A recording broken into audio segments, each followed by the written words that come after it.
આજે પણ કેરળમાં સૌથી વધુ કેસ નોંધ્યા. દેશમાં આજે સૌથી વધુ 266 કેસ. કેરળમાં બીજા નંબરે, કર્ણાટકમાં 70 કેસ, ત્રીજા નંબરે મહારાષ્ટ્રમાં 15 કેસ, ચોથા નંબરમાં તમિલનાડુમાં 13 કેસ અને પાંચમા નંબરે ગુજરાતમાં 12 કેસ નોંધ્યા છે. કેરળમાં એક્ટિવ કેસની સંખ્યા પણ ટોપ પર.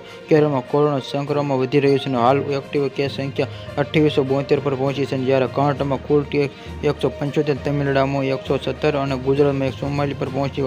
મહારાષ્ટ્રમાં આજે ગુજરાત કરતાં પણ વધુ કેસ નોંધાયા છે. ત્યારે એક્ટિવ કેસ 68 પર પહોંચી છે અને COVID-19 લક્ષણો નવી અથવા વધુ એક થતી ઉધરસ, તાવ, શ્વાસ ચઢવો, ગળું ચલાવવું, છીંક આવવી અને નાક કે ટૂંકા ગાળામાં સૂંઘવા, સાદા માથું, ઝાડા માથું, દુખાવો થવો અને ઉલટી, ઉબકા થવા અને બીમારી અથવા થોડી પ્રતિકૂળ લાગવી, છાતીમાં દુખાવો, પેટમાં દુખાવો, સાંધામાં દુખાવો થવો અને મૂંઝવણ અને શિયાળાવાળું વગેરે COVID-19 લક્ષણો અને સારવાર વેન્ટિલેટર અસ્કરમાં દ્વારા